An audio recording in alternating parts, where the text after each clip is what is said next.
Assalamualaikum warahmatullahi wabarakatuh. Bismillahirrahmanirrahim. Alhamdulillahirabbil alamin. Allahumma shalli ala Muhammad wa ala ali Muhammad. Wassalam amma ba'd. Pemirsa budiman, kita mengenal sosok Rasulullah SAW melalui penyampaian, ajaran-ajaran dari para guru, dari orang tua, para ulama. Apakah cukup ketika kita mengenal sejarah hanya untuk tahu? Tidak. Sirah Rasulullah, sirah Nabawi, ketika kita pelajari, ketika kita pahami, haruslah kita mampu bahwa sirah ini bisa memperkokoh, meningkatkan kualitas keimanan kita kepada Allah dan kepada Rasulullah Muhammad SAW. Bagi orang beriman, memahami sirah bukan semata-mata untuk pengetahuan, tapi justru semata-mata bisa meningkatkan kecintaannya kepada beliau yang mengantarkan kecintaan kepada Allah Subhanahu wa Ta'ala. Ini yang terpenting, sehingga disitulah mampu menjelmakan sosok Rasulullah sebagai teladan dalam kehidupannya, bukan sebagai dasar untuk menjadi dalil, membuat justifikasi terhadap statement-statement yang keluar dari dirinya. Yang lebih utama adalah bagaimana kita menjadikan sirah itu bisa memperkokoh keimanan kita, bisa memperkokoh kecintaan kita. Bukan semakin kita memperkeruh suasana batin kita ataupun lingkungan yang ada di sekitar kita. Ini yang terpenting. Makanya ketika kita memahami, mempelajari sirah-sirah nabawiyah, mari kita ikuti para salafus soleh, orang-orang soleh, para aulia. Itu beliau-beliau menjalani kehidupannya, beliau-beliau dalam menata kehidupannya, meniru dan meneladani Rasulullah SAW dohir wa batin. Pemirsa yang budiman, Rasulullah SAW sebagai seorang Rasul, secara sirah, dalam sejarah-sejarah Nabi khususnya kita mengenal ada dua periode. Periode Mekah, periode Madinah. Di mana dua periode itu dijalani selama kurang lebih 23 tahun. Masa terutusnya Rasulullah, masa nubuah dimulai dari usia 40 tahun. Rasulullah SAW. Periode Mekah yang ditekankan oleh Rasulullah SAW adalah penekanan dakwahnya yang berisi atau kontennya adalah ajaran-ajaran tauhid, ajaran-ajaran dasar keimanan, ketauhidan kepada Allah Subhanahu wa Ta'ala.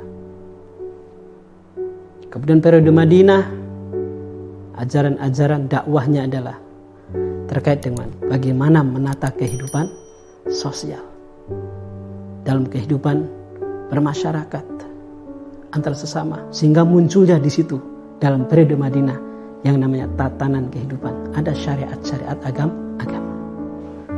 Dari dua periode ini coba kita ambil. Kali ini saya akan sampaikan secara umum bagaimana kita bisa menjaga keutuhan keimanan kita terkait dengan dakwah-dakwah Rasulullah yang pernah disampaikan ketika di periode Madinah dan periode sebelum itu periode Makkah. Pemirsa budiman, mari kita berenung sejenak. Ketika kita merenungkan sejarah Rasulullah, perjalanan hidup Rasulullah semasa dakwahnya, kita menyaksikan, kita mengenali, mungkin secara dari lisan ke lisan, secara informatif, apa yang dialami oleh Rasulullah SAW, bentuk perjuangannya, apa yang dilakukan oleh orang-orang kafir Quraisy saat itu kepada Rasulullah SAW. Pada saat itu belum banyak umat Rasulullah, belum banyak orang-orang yang ikut pada Rasulullah. Kita lihat keteguhan Rasulullah SAW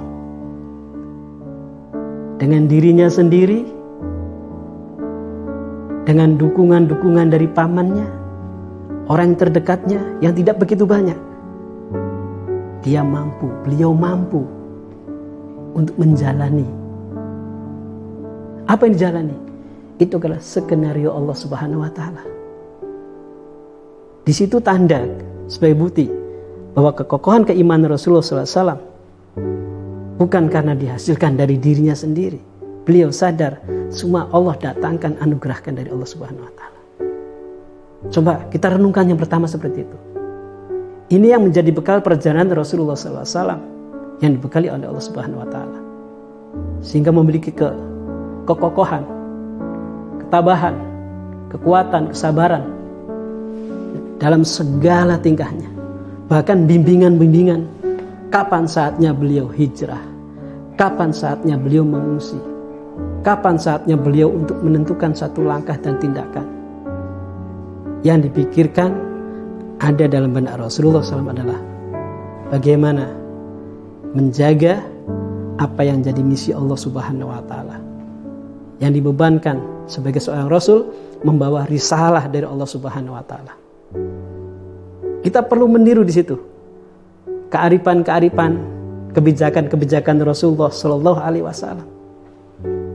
Sehingga disitulah kita harus meyakini yang dilakukan oleh Rasulullah SAW adalah secara langsung mendapatkan bimbingan dari Allah Subhanahu Wa Taala. Itulah menjadi sebab kekuatan dalam dakwah dan perjalanannya. Kita harus tiru di situ. Kita sebagai hamba-hamba Allah yang beriman, yang meneladani Rasulullah SAW, kita harus yakin ketika kita melangkah berdakwah di jalan Allah Subhanahu Wa Taala, kita harus yakin bahwa kita dalam bimbingan Allah Subhanahu Wa Taala.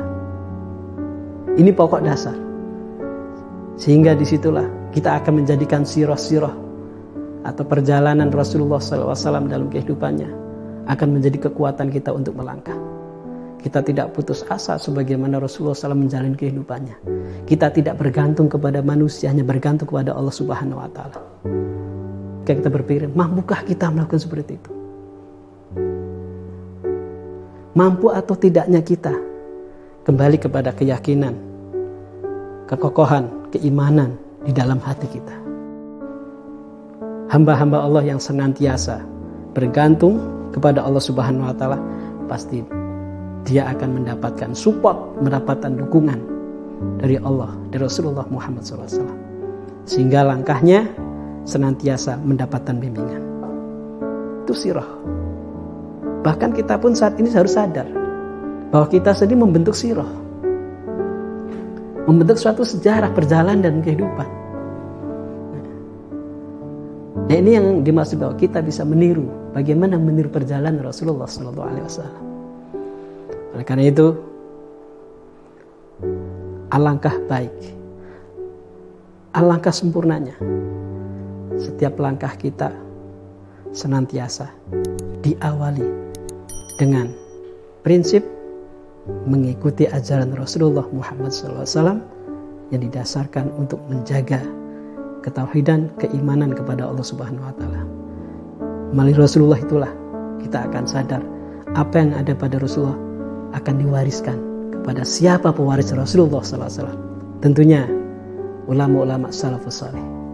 Inilah caranya kita insya Allah akan mendapati suatu pelajaran, suatu ibrah ketika mendekati sirah Rasulullah SAW dengan bimbingan para ulama, para salafus saleh. Tidak cukup kita hanya menganalisis dengan analisa kita sendiri. Itu yang akan menjaga keutuhan dan akan memberikan manfaat dalam pemahaman kita untuk peningkatan keimanan kita terkait dengan memahami sirah Rasulullah Muhammad SAW. Mudah-mudahan kita bisa meneladani dengan penuh bimbingan para guru-guru kita. Mudah-mudahan di kesempatan berikutnya kita akan berjumpa lagi dengan tema yang spesifik terkait sirah tersebut yang lebih mengena dengan keyakinan, kekuatan iman dalam diri kita. Terima kasih. Assalamualaikum warahmatullahi wabarakatuh.